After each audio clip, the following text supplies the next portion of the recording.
తెలంగాణలో భారీ నుంచి అతి భారీ వర్షాలు కురుస్తాయని వాతావరణ శాఖ హెచ్చరించింది.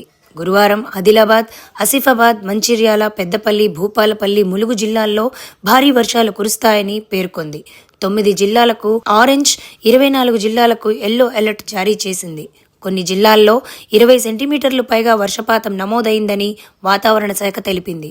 కరీంనగర్, కొత్తగూడెం, మహబూబాబాద్, వరంగల్, నల్గొండ జిల్లాల్లో భారీ వర్షాలు, అతి భారీ వర్షాలు కురవడంతో పాటు గంటకు 30 నుంచి 40 కిలోమీటర్ల వేగంతో గాలులు వీచే అవకాశం ఉందని, కుండపోత వర్షాలతో ఇప్పటికే లోతట్టు ప్రాంతాలు జలమయం కాగా ఏజెన్సీలో వాగులు, వంకలు పొంగి పొర్లుతున్నాయని తెలియజేశారు.